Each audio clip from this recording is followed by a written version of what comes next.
Namaste. Sri Aurobindo's life through his poems. One reason why we have chosen this medium is because Sri Aurobindo himself said that his life has not been on the surface for men to see. What we see is a crowding of events and circumstances, situations that evolve and devolve. But what goes on within? At one of the places in Essays on the Gita, Sri Aurobindo says action and event have no importance in themselves. But for the idea that is behind it, but for the force that is behind it, and the idea that the force is there to serve. So that remains always unseen. And that we can glimpse only when we enter the heart of the one who is doing. And the only way, one of the best ways to access the heart of the person who is in the center field of action is, one of the best ways is through the poems. So it's, for example, I use this analogy like Shri Krishna, you read the Bhagavad. It gives us various event circumstances. People understand it, misunderstand it, interpret it, don't interpret it, or misinterpret it. But when you read the Gita, then you understand this is Shri Krishna with this. This is the Samagrata of Shri Krishna. It gives us a very different... similarly about the mother, when Sri Aurobindo writes, the one whom we adore is the mother is the consciousness force of the Supreme. Now then we understand, oh, this is the mother. So all her actions derive their value from this and not the other way around. So when Sri Aurobindo is coming from England to India, we know that, we read last time about the budding poet, the budding, understanding of the politics of the time. Also we see that he is moved by those images, but even in those images, he sees something which is beyond the image itself. That is something remarkable. And we can also see in that poem Koel that how he, despite being for so many years in England, he was certainly missing India, not because of being homesick, but because of something special about India. And that's what we see in his Epistles from Abroad, where he describes to a mythical friend, it's a letter which is a mythical, it's an imaginary letter, where he says that you cannot convince me that you may call me barbarian, you may call me primitive, but you cannot convince me of the superiority of the European civilization. Rather, and he gives his reasons that you may say that what is the proof that the soul exists, and I would say what the rishis said, that I have seen it. So just before leaving, as such, Sri Aurobindo never identified himself with England. He says that in so many words, that the country with whom he felt an affinity was France and not England. But, for various reasons in this life, he couldn't go to France. France came to him. That's a different story altogether. And France came to him carrying the whole world, the burden of the world on her head. Also because in his previous life he was in the French Revolution. The second reason why we use poetry as a medium is, outer life of any individual is only a brief selection of much that is inside, which remains unexpressed. It's just like in creation also, we see that from Pragya, a selection is made and comes into the Hiranyagarbha. And then out of Hiranyagarbha, a selection comes into the Jagrat Avastha. The same thing applies in our life, that what we call as the law of karma, that in one given life, there are plenty of unfinished lines of evolution. We have walked on here, there, several lines have opened. The more number of lives we have lived, the more complex the personality becomes. Almost sometimes there are 365 personalities according to, in a fully developed person. And they all need expression, but one life is a very short life. So there is a selection made that these elements will come out in one life for a particular purpose. And even in Sri Aurobindo's life, we see this aspect. When Charu Chandra Dutt wrote to Sri Aurobindo that he saw in Sri Aurobindo Krishna, and he wrote to, when Dilip Kumar Roy wrote to Sri Aurobindo and asked, do you know Charu? He calls you chief, he used to call you during the revolutionary days. And Sri Aurobindo, oh Charu, I know him very well. He reminds me as one of those front ranks of humanity. with whom I have fought battle of the ages. Not exact words, but something to. But in this life, I could not call him because of my own preoccupations and because the work that had to be done was of a different kind. So just imagine that there is a selection where he has come for a different kind of work, and therefore much that is hidden behind. But this that is suppressed inside takes the form of poetry, because where is it? It's in subliminal states, like states of consciousness. So when we read Sri Aurobindo's poems, one of the theme that occurs right through up till Savitri is love, compassion, light, but love. And when you read the poems on love, all the shades of love are there. From what could be regarded by our human mind as, love that turns bitter in agony and all that, to the love which is the most transcendent love which Savitri embodies in a human, human relationship. So all these states which are inside, the poet doesn't need to actually physically experience it. And at one place, Sri Aurobindo says this in one of the aphorisms: if we leave it to God, God will exhaust our sins subjectively. Everybody has everything inside. But if we try to do it our own way, then, there is much wandering and meanderings and follies, because he will do it. How? Through subjective states. So all these he must have experienced. So when he was leaving England, what was his state? We know that he was already writing poems, and these poems are remarkable in many ways. But he must leave England, and he is using this wonderful image wherein there is the image of coming to India because he is called to India, and there is simultaneously an image that he must make an ascension to higher planes. Both are beautifully together. And the poem's name is Envoy. It's a voyage, and he's saying bye-bye. And it starts very interestingly, as far as I know, the only poem where it starts with 4 lines from Virgil's classic. And Virgil was somebody who had a mental glimpse of the supramental possibility. He was a seer who has, written Aeneid, one of the longest epics. We don't know whether Sri Aurobindo had something to do with him or not. But these are the 4 lines from Virgil, who composed Aeneid over 50 years. So we can imagine the kind of Greek poetry. And in this poem, he starts with 4 lines that I won't read, because surely Virgil is the one who takes people across Vaitharni. If he sees me read these lines with my horrible English accent, then he will note it in his diary and say, "Come, you fellow." So Virgil is immortalized in Dante's story, where Dante goes and Virgil has come to ferry him across. So he says, "You are just a ferryman here." "Yes." "But you wrote such marvelous poetry." He says, "Yes, yes." "Who will take me beyond?" "Beatrice." "Beatrice? That ordinary village peasant girl?" "Yes, yes. I had all these intellectual conceptions, but she had the experience." It's remarkable, if you look at this, Dante's poem from that angle, it's something strange. Beatrice was none else but one of the forms of the Divine Mother. Divine Mother is played upon this earth in countless ways. It's not that every life has to be something that we regard as exceptional, extraordinary. There is extraordinary element, but it is inside. So here this poem last 8 lines I'll read. This is on page 37, Envoy. "For in Sicilian olive groves no more." So all these are images. Sicily, we know, one of the islands in the Mediterranean near Italy. So he has roamed, his consciousness has roamed in those fields of romance and outer beauty and charm. And he has drawn inspiration from these images. "For in Sicilian olive groves no more, or seldom must my footprints now be seen, nor tread Athenian lanes, nor yet explore Parnassus or thy voiceful shores, O Hippocrene." So Parnassus is another mountain in Greece, and Hippocrene is one of the streams that flows, and she is regarded as a goddess of muse who inspires poetry. He says, all that time is over. I have experienced all that, but now I must go further.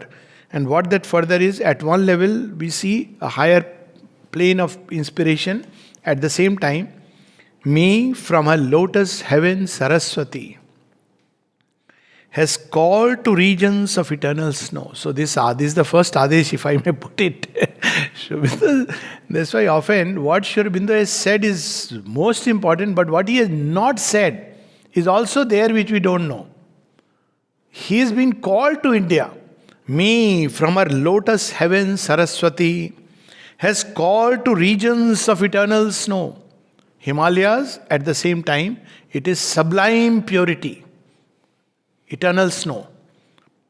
And Ganges pacing to the southern sea. This, again, all the three levels, Ganges, India is known by the Ganges, so it's the civilization which developed subsequently, the Saraswati and then the Ganges. And Ganges are the purest inspiration that comes from the not just, beyond Shiva actually, from the heart of Vishnu. So that's why it has that purifying power. And Shiva has held it, and then the Himalayas, and then. So at second level, it works as the purest inspiration. But mark the lines. This is something which I have been intrigued with. And Ganges pacing to the southern sea. Did he have a foreglimpse of Pondicherry?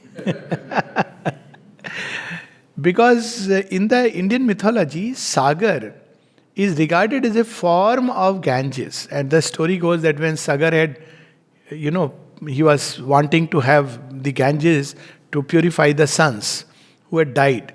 So that's how. So when the Ganges came down, it entered Patal, then came out, it was flowing across, and the whole world could have been drowned. Because he's coming from an infinite source.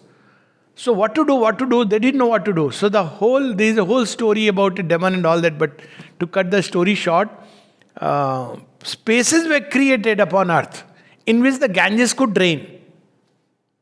And therefore the Sagar, that's how the name Sagar comes, from Sagar, is regarded as a form of Ganges.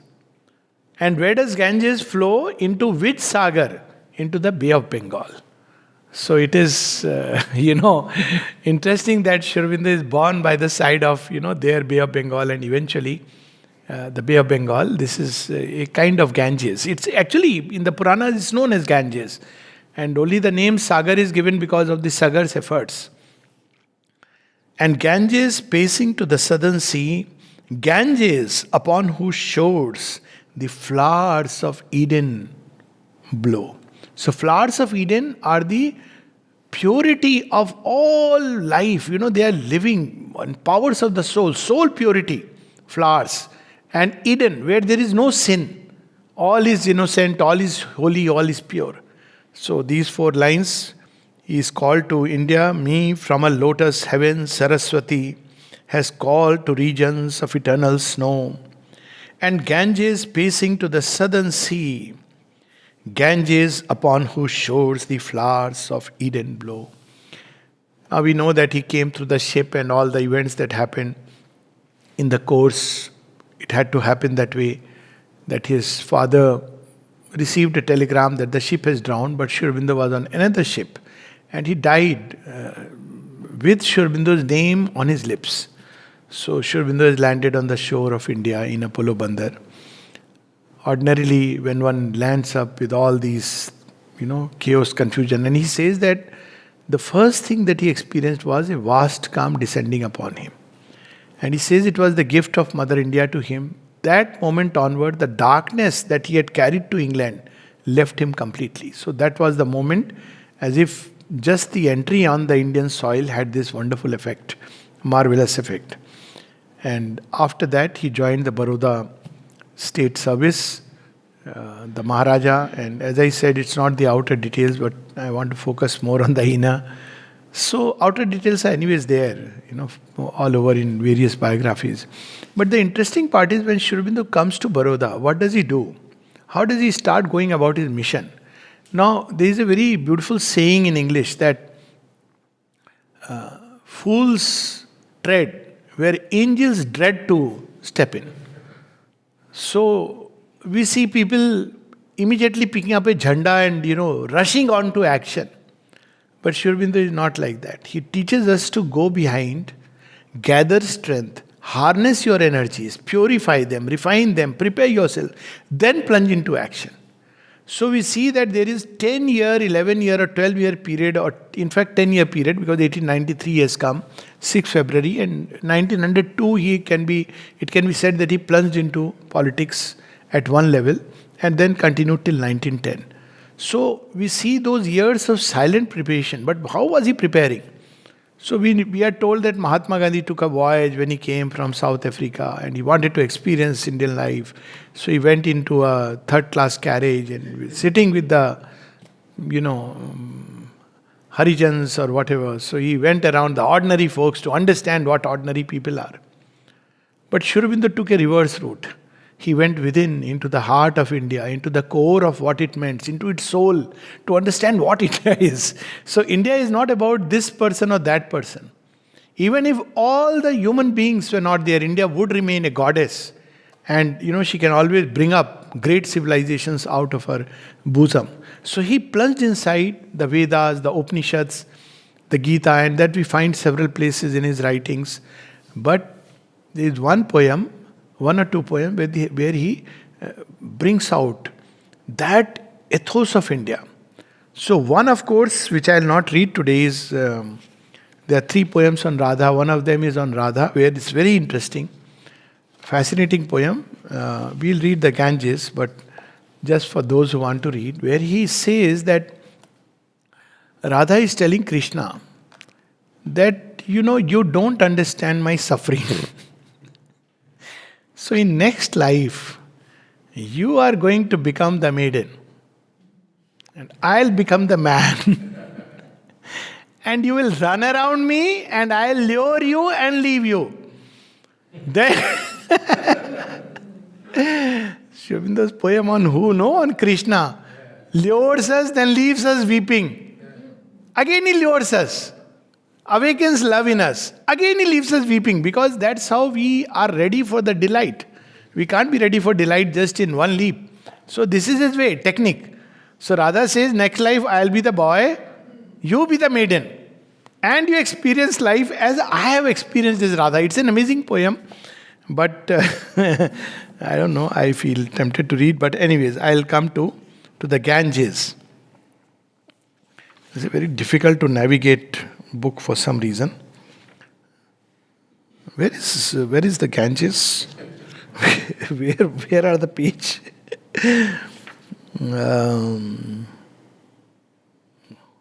The page. Just I need the page. The Ganges. 256. See, in the previous arrangement, it was very simple. You had all the sonnets together. You had, poems earlier together. Now it's pretty confusing. So, anyways, 256. So this is, in a sense, it's very beautiful because he describes the way he has looked at the Ganges. And in a sense, as we say that if you want to understand really India, so one is read the books, Vedanta, Upanishad, Gita, that's one thing. Second is read the stories, Purana. Third is travel to the Himalayas and the Ganges. There is a truth behind it. When Mother was told about Banaras, she said something very interesting. Yes, it's a city with a occult spiritual atmosphere. She said it's a very special city. Regardless of whatever we may say, the crowd and everything, she could perceive from there that it's an occult city. Mother herself had traveled to the Himalayas, as we know that, and one of the experiences she describes where she is sitting and right across in the guest house, there was a window with a kind of shade and sunlight fell upon it. And she saw the entire Himalayas through that little touch. That touch became a catalyst to open door to a vision where she saw the entire Himalayas. Now here is to the Ganges. Hearken, Ganges, hearken. Thou that sweepest golden to the sea, hearken, mother, to my voice. From the feet of Hari, With thy waters pure thou leapest free, waters colder pure than ice. So, see the difference. It's cold and pure. Ice is something which gives the impression of something heartless. But she is full of love, compassion. On Himalayas, grandiose summits upright, in his cirque of stones, Shiva sits in breathless air, where the outcast seeks his refuge, where the demon army moans, Ganges erring through his hair.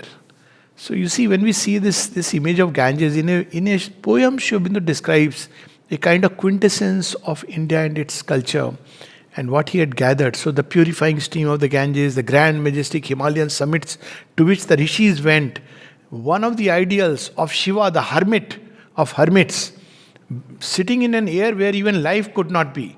He is Mahakal, breathless air. And who is coming to him? He is gathering around him the lost, the hopeless. At one of the places, Epiphany describes Shiva, the refuge of the lost. They are coming to him, seeking refuge. All the Asuras and the Rakshasas. And that image that Ganges is erring through his hair.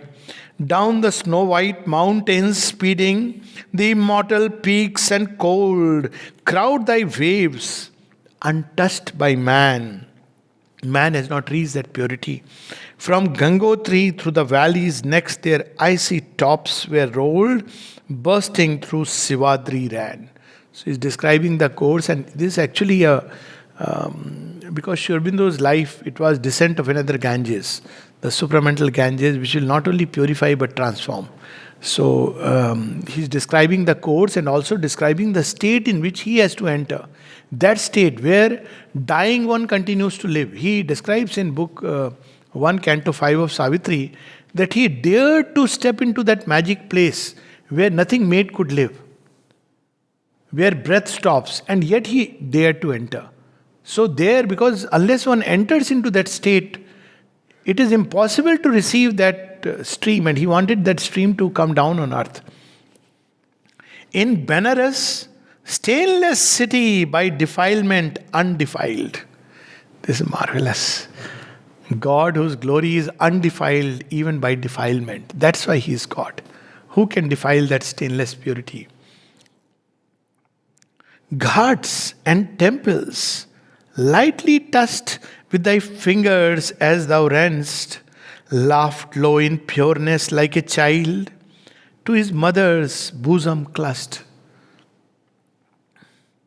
And now this one ideal of Shiva, the great ascetic, and the other, where the steps of Rama wandered, where the feet of Krishna came. So it comes from that state, but the action is here on earth, the manifestation, the avatars who have wandered at your... See, sometimes people don't realize, they talk about, other day somebody was asking about ashram and all this. See, one way to look at ashram is an institution, leave that aside. That may interest some people and may not interest others. But if you look at ashram as the taposthali of Sri Aurobindo and the mother, if you look at the ashram as the manifestation of Sri Aurobindo and the mother, their kripa prasad, the samadhi, the things they have touched, then it becomes a marvel and of perennial importance. As long as there is a single aspirant to the supramental realization, the ashram will retain its importance.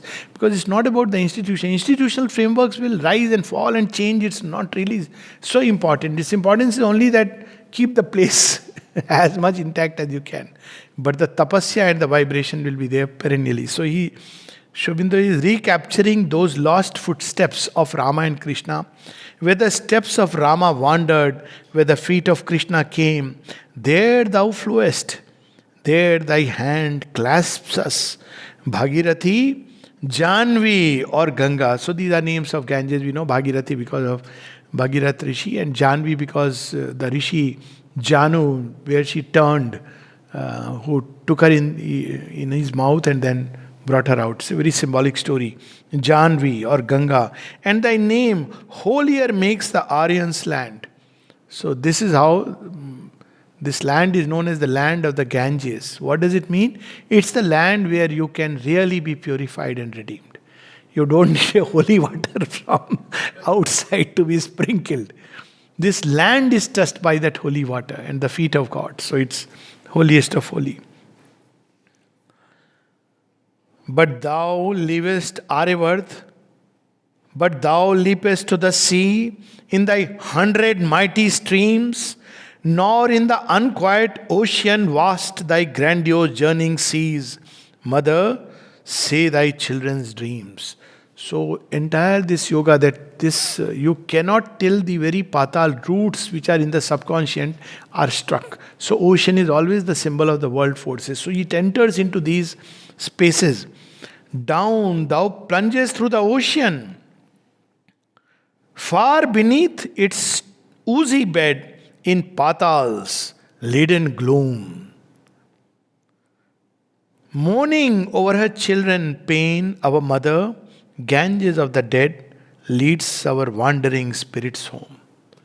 So you see, he's used this entire image of the dead being redeemed. What is dead? Dead is not the body, the past is dead. It is the past that binds us. If we are not freed of the past, no amount of rebirths will free us. It's the past that binds us. So what does Ganges do? She breaks the chains of the past. That inner purifying Ganges. Not about... So outwardly, now like everything else, people believe that, you put a dead body in the Ganges and he'll get moksha. and defile her, but she remains undefiled. That's a different story. But what is meant by the dead is invariably the past. And past karmas, the past loads, that holds us back. Even in our journey, anybody who has walked the path of yoga a few steps knows that what stops you are the habits of the past. And what does Ganges do? Purifying fire, it breaks those chains of the past. That's why she is Mokshadaini. She is not Mokshadaini because just like float in the water. But the image is so beautiful. Mourning over her children's pain, our mother, Ganges of the dead, leads our wandering spirits home. So they are wandering through cycles of birth and death and rebirth. Mighty with the mighty still thou dwellest, goddess high and pure. Iron Bhishma was thy son, who against 10,000 rushing chariots could in war endure. Many heroes fled from one. What is he doing by all this? Awakening in us the spirit of Bhishma.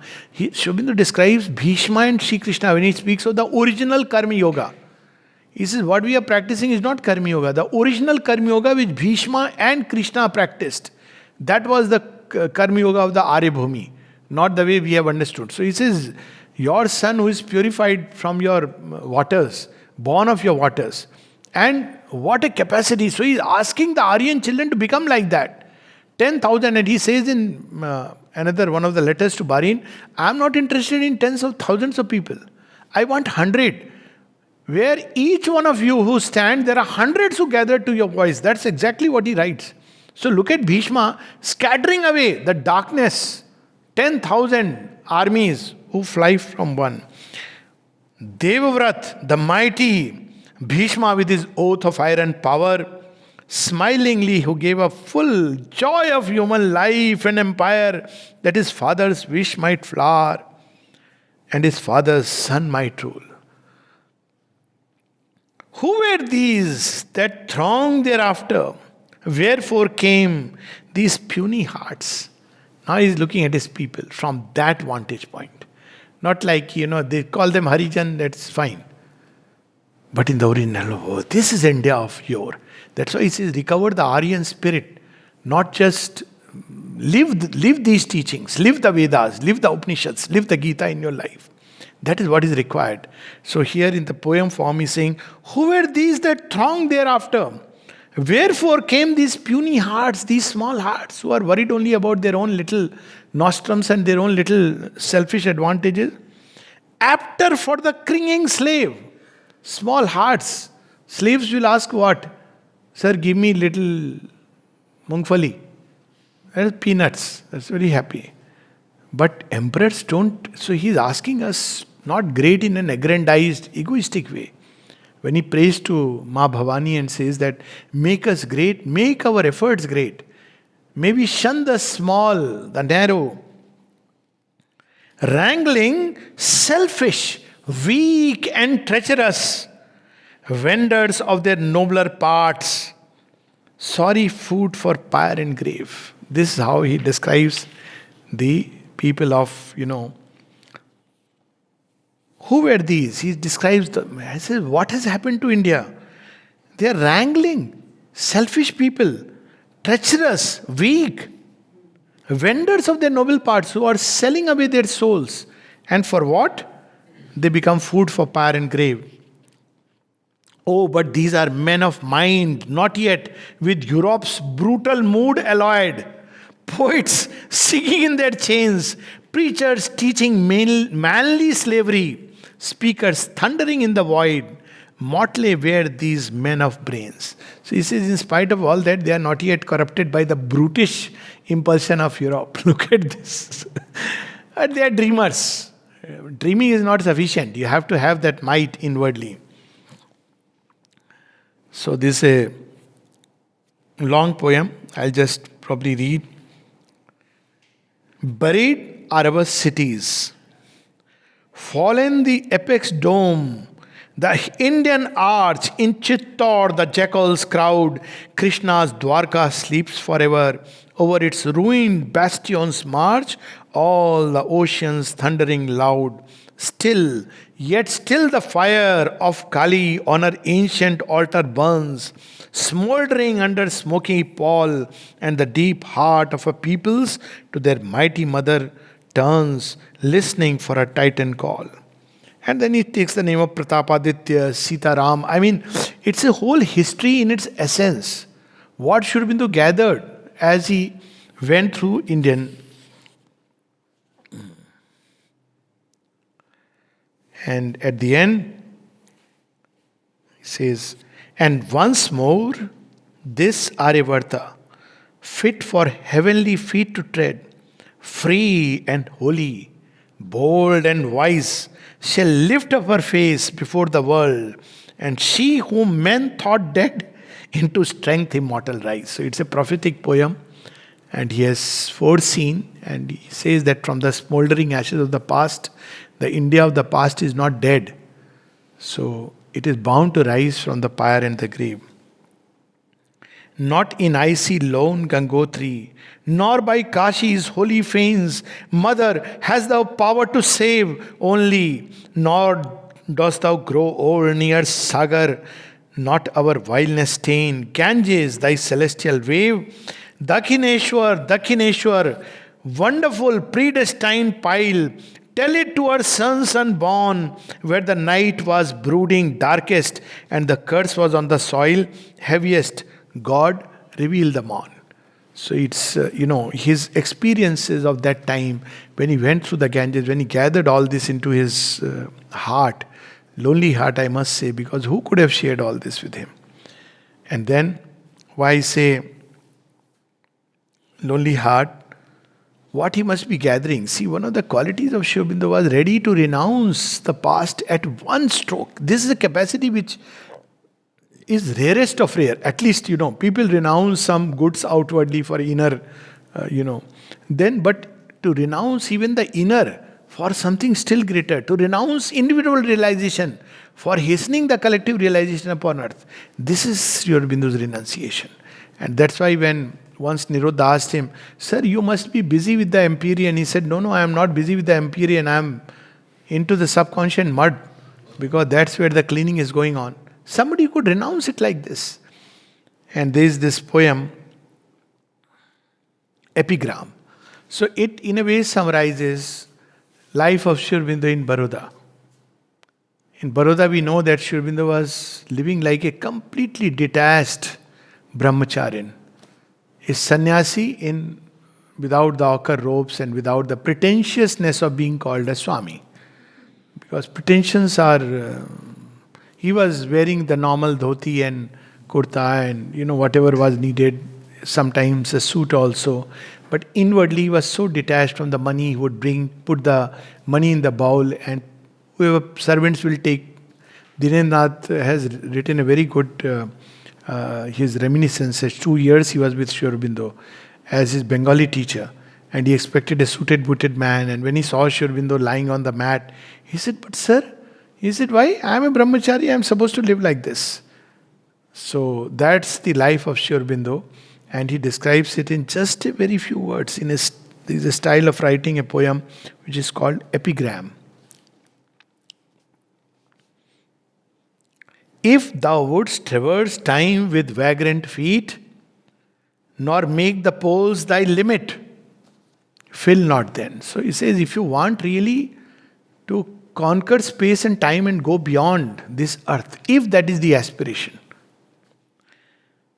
if thou wouldst traverse time with vagrant feet, nor make the poles thy limit, fill not then thy wallet with the fancy's cloying sweet. He had quite a wallet. The Maharaja's service, 700 rupees at one point of time. Can we imagine then 700 what it would mean? Free access to Maharaja, anything you could get. And even that won't remain with him. He was giving so freely to anybody and everybody. Whoever came seeking help, there are stories where, the cook needed something for the daughter and he would give away thousands of rupees like that. And people are anyways picking up everything from his bowl. He doesn't have money to send to his wife. And when she asks, he says, what to do? There are so many people who depend on me. Should I be a thief? And after all this, he says, I think I have led my life like a thief. I have given only 2 annas to God. That is Sri Aurobindo. What a kind of life. With that money, he could have made bungalows and palaces, bought a house in Switzerland, Paris, or God knows where. But lives, so he's describing his own essence of life and telling us, if you really want to lead the life of seeking God, if I may put it that way, and the beyond, fill not then thy wallet with the fancy's cloying sweet, which is no stay to heaven aspiring men. If you're really aspiring for heaven, then what is this? Going to... But follow wisdom, since alone the wise can walk through fire with unblinking eye. The purifying fire through which one has to walk to gain knowledge. It reminds me just some time back, this kind of children are being born in this land. So once a child, I just asked, it's your birthday, what do you want to ask? So the child had written a very nice prayer to mother. So I said, what do you want to ask? Ask anything which is within human limits, which is within my limits that I like to give. So I thought maybe something outer, no way. Maybe something like touched by mother or something. The child thinks for a while and said, ask. The child says, give me knowledge. I said, this is beyond me, but I can pray. But just imagine, these children are being born here. 10-year-old children don't ask for knowledge. They ask for books and clothes and such things.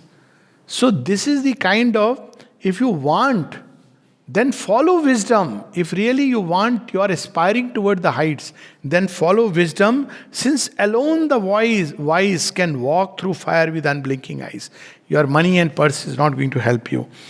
And what he would have experienced, I possibly surmise, he had come to India and he had seen the hypocrisy of the Western world, and he must have seen here also what lies here. People are the same. So only you have great expectations from India. See, that is the problem. When people say, this problem in India, that problem in India, I said, yeah, because from India, people have a lot of expectation. If America goes and decimates a country, you don't say anything. Because anyways, what do you expect from brutes? But, from India, you want to hold up the highest ideals and standards. Fair enough. It's the same thing, when you come to ashram, you expect everybody to be saint, seer, sage, yogi. Arey Baba, don't put so much pressure, So, we are regulars, ordinary people. Just trying to be little extraordinary, but not even extraordinary. We have to even lose that and become ordinary of the ordinary if you want to take up yoga.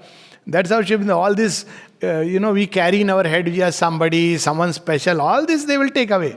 But make you special in their eyes in the true sense, not this ordinary sense.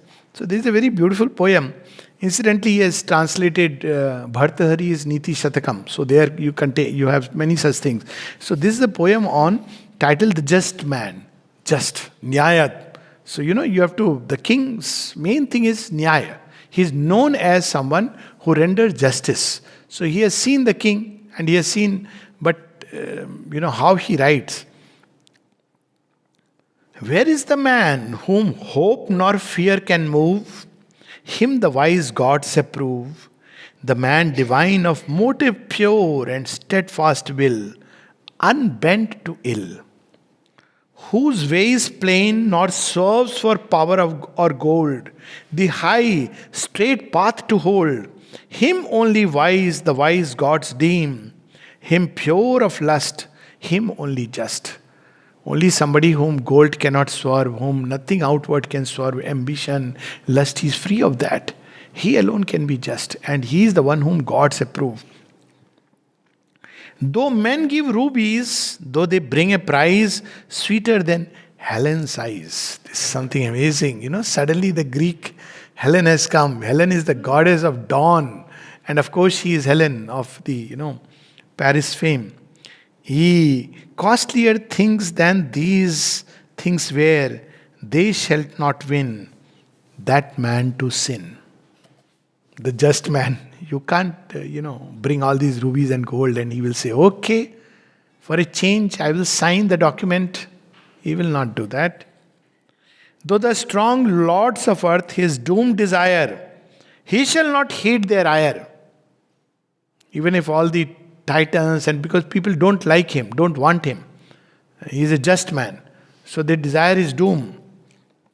Nor shall the numerous commons stormy voice compel his heart nor quell.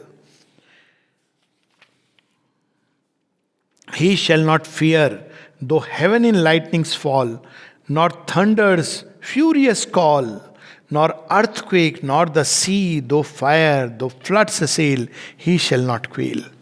Though God tear out the heavens like a page and break the hills for rage, even if God says, yet he would remain just. Blot out the sun from being and all the great stars quench, he will not blench. So he says, where is that just man? But this is the kind of ideal that should have been the world. So even as a Sattvic man, the ideal is to be the just, the righteous. But look at what kind of ideal Sri is holding in his, when he talks about the ideal of justice, when he talks about the ideal of compassion. This was in an inner life, developing in him. And most importantly, as I said, I would dare say a title which has not been given to Sri Aurobindo, but I would like to give that. Sri Aurobindo, the supreme psychologist. It's not because of my psychological leanings, but then he said that yoga is practical psychology. And when you look at that, his psychology went so far as to, through the inner experience, you see the buddings of the yogi transmuting pain into joy. And as I said, all the shades of love. And that's where you see that he could, what is psychology? It's about inner forces and handling the forces. That's what psychology is about. To become conscious of the inner forces and know how to handle them. And that's what we see in Sri Aurobindo's poems. So these meditations of Mandavya, as we know, was a rishi who is one of the immortals and who knew how to change the karmic law. He was endowed with that. His story we have several times shared, so I won't share again, except that it seems, as the legend goes, he changed the karmic law by saying, for a small sin, so much of suffering a person has to suffer. So in the cosmic, there are two sides of cosmic law, the cosmic truth and the cosmic ignorance. So in cosmic ignorance, it is like this. So he said, this cannot be. How can this be? And he changed the law. Now here you see, this is why I say supreme psychologist. O joy of gaining all the soul's desire. O stranger joy of the defeat and loss. He has experienced all the shades. O heart that yearnest to uplift the world. O fiercer heart that bendest over its pain and drinks the savor.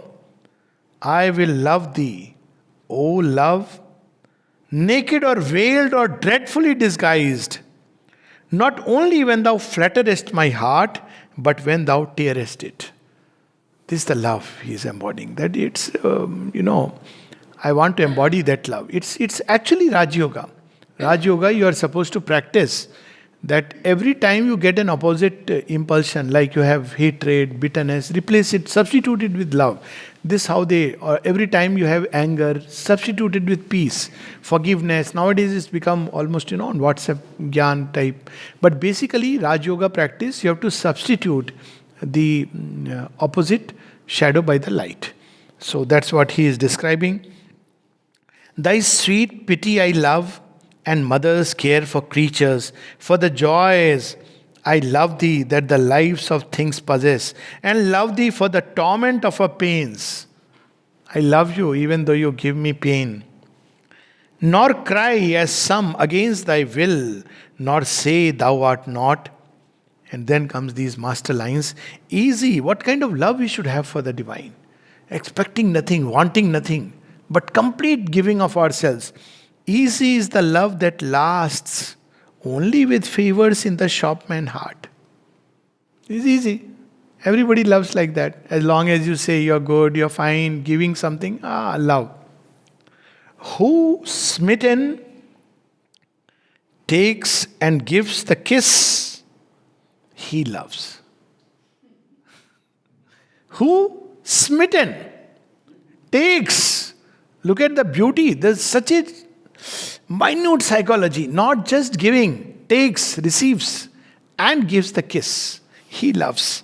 Because there is an egoism even in that. I give, I don't take. You see, what a subtle line, and he reminds us of all the shades. And this, of course, is a real experience he had. Actually, he had this experience, if I remember right, in Calcutta, where he was stung by a scorpion. Possibly in Calcutta or Baroda, but probably, no, that part I'm not sure that it's correct. As far as I remember, standing on a terrace in Calcutta, he had this experience, but apparently it's in Baroda, it doesn't matter. So he was stung by a scorpion. So what does an ordinary person? Oh, pain, this, that. Then you say, what is this? I prayed, I call mother and see what happens. There's first person to blame is God. Poor God. He must be having a tough time. It is dark. Why would you go and stand in a place where there could be a scorpion? You surrender your common sense and throw it to the winds. And then when you are stung by a scorpion, it's the divine to be blamed. That's how we are. I can understand if on your bed scorpion creeped in a normal circumstances and you were bitten, then you can say, yes, Lord, you have done something to me. You plunge yourself in a bed of snakes and then you are bitten. Even then he saves. That's the beauty. But here Sri Aurobindo describes when he is stung by the scorpion, he tries to transmute that experience into delight. So you see, how does a yogi live? Budding yogi. Not even when he had the fracture, he was doing the same thing. We look outside on the surface. Oh, Sri Aurobindo, you got bit by a scorpion. What happened? Why? You have so much faith in God. Why this happened? Sri Aurobindo would not say that. So he's describing that experience in one of the meditations. While on a terrace hushed I walked at night, he came and stung my foot. He, the divine, he came and stung my foot. My soul surprised, rejoiced in lover's contact. This is the life of the yogi. What he was experiencing at each moment of life. It's a very, ordinary, commonplace experience, commonplace, not so commonplace, whatever it is. We meet pain, we are hurt, thorns prick us, all this happens. So he says when he was stung by a scorpion, he is describing he came and stung. And my soul was surprised, rejoiced in lover's contact, but the mind thought of a scorpion and was snared by forms. Look at the intricate psychology. His soul rejoices. तेरी तलवार के नीचे नचियां करके थैया थैया. It's you who came and stung me. What a contact. But the mind is the snare. So mind snared by forms. Why? Because mind conjures forms. It sees, oh, it's a scorpion. Oh my God, it's a sting. It's a poison. All these things. That's what Mother describes. The story of Sri Ramakrishna, where a cobra bit him and suddenly said, "Oh Kali, why have you done this?" And became all right. So, but the mind will not allow. There are stories like that where people have done researches. But because the research was on WhatsApp, I will not quote it because I don't trust WhatsApp research. But it's quite likely, at least I know in my village, where a man was bit by a snake. This is a true story, by the way, not a WhatsApp story. And the man woke up in the morning. At night, he didn't die, possibly a little bit alcohol. And he felt that some mosquito or something has bit him. In the morning, he got up and he had actually, because of his, it was a snake, he had turned over in that half sleep and the snake was crushed under his. So when he got up and people said, "Oh, there is a krit," he died. This is a true story I am telling you. Whole night he was lying, merry-making in his dream world. But the moment he saw the krit, and this used to be quite common in our village, and then the moment he saw the krit, oh my God, and he died. The shock of it, dead person. So the mind is snared by forms. Please don't try such stunts. They are okay. Let me get bitten by a snake or a scorpion and see how I transmute it. That's not what it means. But the mind does get snared by forms. Still my soul remembered its delight, denying mind and midst the body's pain, I laughed, contented. So there is a tussle between the mind and the soul, and he asks the mind to keep quiet and allows his soul to take over. So we see such shades of yoga, intricate things happening there, and this is a wonderful set of poems. Even the denials he has faced, he says at one place that all that human beings experience, including doubts and everything, I have gone through. At one place he says, I ask you to tread the sunlit path not because I myself have trod it, but I know that it exists. I don't want, neither me nor the mother wants the children to go through that. Some people, not realizing what it means to travel the path unguided, unheeded, say, it's okay, we can also do it. Try doing it.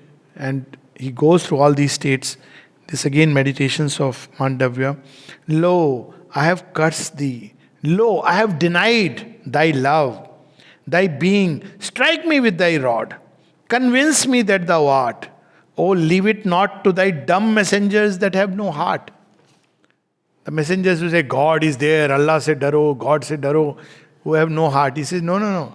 You show me that you are. Give me that rod which people speak about. I want to. So later on he could write that poem Dream, and he could say that story Dream, Swapna, and he could say that no, divine is not like that. He's not doesn't indulge in reward and punishment.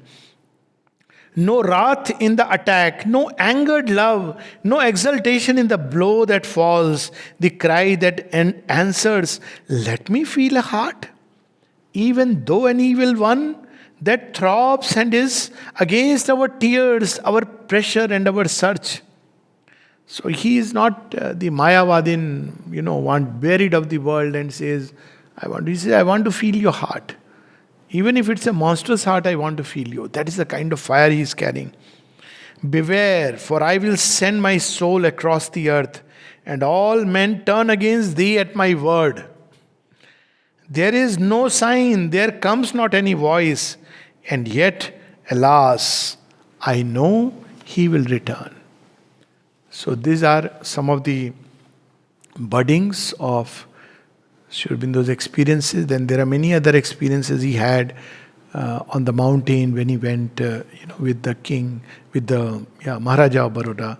King sounds odd, but anyways, Maharaja of Baroda. Because kings have armies, so these Maharajas were no more had an army. It was the Britishers who had usurped everything. So when he went, he got married. So what kind of love Sri Aurobindo harbored in his heart?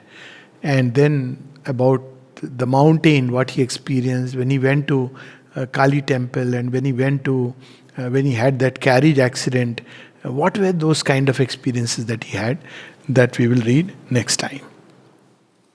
Namaste.